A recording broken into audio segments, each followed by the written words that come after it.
we're gonna start with the basics. Yeah. The first question is actually, who are you? Okay. Yeah, my name is Shanti Abelha, and I train in Copenhagen under Checkmat, the Checkmat club there. I'm 27 years old. Train jiu-jitsu a lot, but I also work full-time. I have a master's in engineering, so I work as an internal consultant, process consultant in a biopharmaceutical biotech company. Sounds serious. And that's actually like our second question is, what do you do outside of the martial arts? What's like your interest in? Do you do anything? I have a lot. I work full time, and right now I compete a lot, and when I'm competing a lot, I have to train a lot.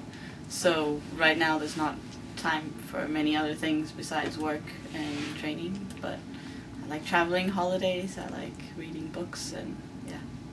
Yeah, that's good. How did you get into martial arts, and how long have you trained, or just train in different sports? I've always done a lot of sports since I was 4 or 5 years old. Gymnastics, and later on did a lot of some football, basketball, volleyball, pretty much everything. I'm originally from Brazil, so I did capoeira for a few years. Then I went and did some Wing Chun, some Kung Fu. And then I ended up starting Brazilian Jiu-Jitsu mostly for the self-defense aspect. But then I felt, and I saw the opportunity to start competing again, and I'd missed that, so I started competing and got really tied up in Brazilian Jiu-Jitsu. Yeah, and you've been fairly successful. Yeah, well, as I was telling the girls in the end, in the beginning I wasn't successful at all. I lost everything in the beginning, the first 4 competitions or something.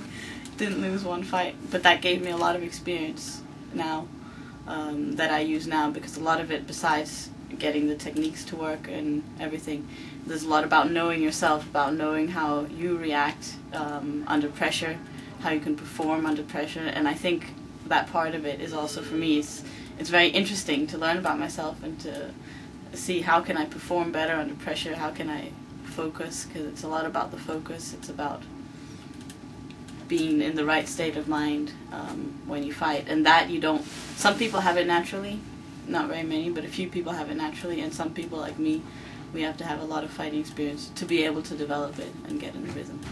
Yeah, you have a pretty good record now. Yeah, it's been going really well since I started winning a lot when I was in blue belt. Then I won Copa do Mundo, an old organization that doesn't exist anymore. That was back in 2007, in blue belt Copa do Mundo. Then I went like a month later and won Mundials in blue belt too, won Scandinavian, and then someone thought I should stop winning in blue belt, so they gave me a purple belt. So last year I won Europeans, and then I won Mundials in blue belt too. And then I got my brown belt. You're moving fast. So, what's like? Obviously, you train a lot, as you said. But what's a normal training week for you?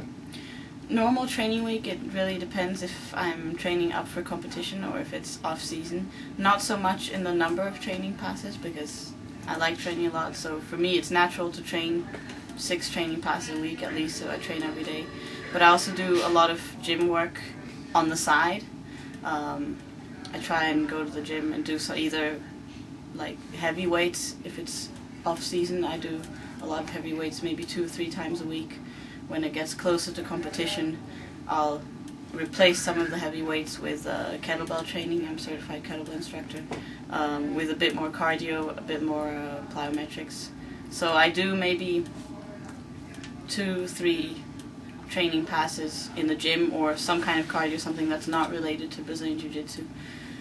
And then I do Brazilian Jiu-Jitsu or submission wrestling, or both, anywhere between 3 and 5 passes a week. So it adds up to a lot of hours. Yeah. So let's get into all this girls-only stuff. What do you think of the training camp? The training camp this weekend was really amazing.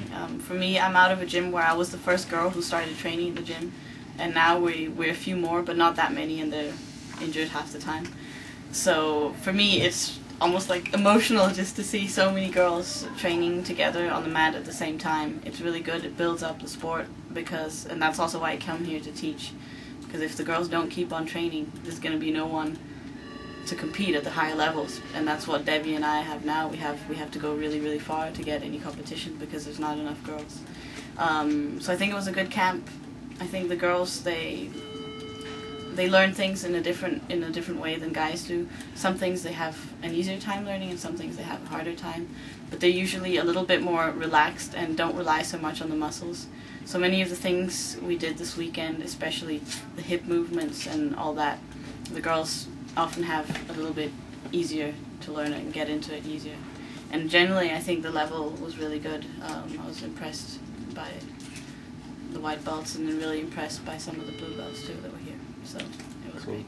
Cool. How do you feel generally about camps and classes with only girls? Are they really necessary?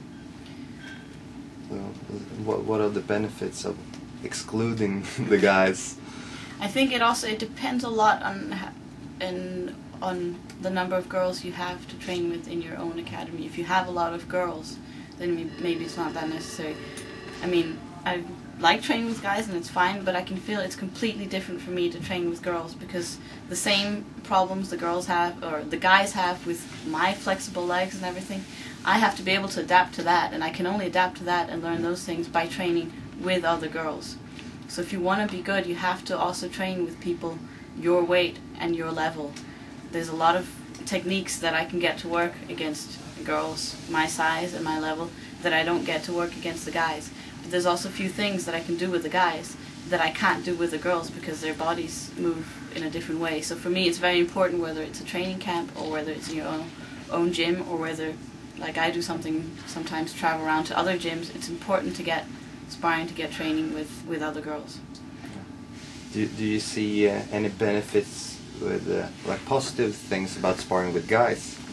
Yeah, there's a lot of positive things about sparring with guys too, because I know if I can get a technique to work against a guy who probably not my level, a little under, but weighs maybe 20 kilos more, if I can get that technique to work, then it's because I've really understood the technique. If I can get it to work in sparring, then it's going to work almost 100% for sure in competition. So it makes me relax. I don't use as much strength against the guys actually than I do against girls my size, because I have to rely on my technique. I have to find all the small holes or the big holes the guys make, their mistakes, and I have to learn how to use their mistakes. It's important to have a balance. Important to train with white belts, with blue belts, with black belts, with people smaller than you, with people bigger than you. It's all about, the more different sparring partners you have, the better you'll get, because you'll have to learn to work from more different positions. Well, what's next for you in like competition-wise or in life in general? Well, yeah, I'm going on a 10-day holiday now, non-training holiday, because I promised myself last year, I used all my holidays last year on competitions and training. So this year I have to go somewhere just for 10 days where I can't train. But after that, I'm going to be training really hard. I'm going to go to Pan Am's in Los Angeles at the end of March. Probably also doing Grappler's Quest, which is a big no-gi competition in USA, the weekend before. So it's going to be a little hectic.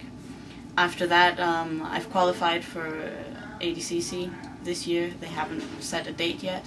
But after Pan Am's, I'm going to be doing a lot more work without the gi, focusing really on submission wrestling, because the competition in ADCC is tough. It's the best girls ever from around the world.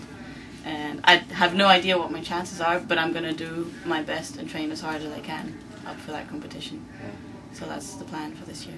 Yeah. Regarding the gi and the no gi, what do you feel is? Do you feel you have to train with gi to be able to compete in no gi, or? It's a really good question, and I do. I feel that if you train, I feel that you can't just train with the gi, and then if it's a big no-gi competition, you have to start taking off the gi more than 2 weeks before, because there's a whole nother game without the gi that isn't there with the gi. there's the adaptations, but there's also some completely different positions and things you can do without the gi. But I also feel that with the gi you get a better understanding of the techniques, of the positions, of some of the things, because you have something to hold on to. There's a lot more small details with the gi, and even though you can't use all of these details sometimes without the gi, because people are slippery, it's a lot more strength, it gives you another understanding to have those small details in the back of your head. So I think it's important to do both. Cool. I agree. So I want to thank you very much for coming here and doing this interview and doing the camp and everything, and we hope you come back sometime. Yeah, thank you. It was very nice to have me here.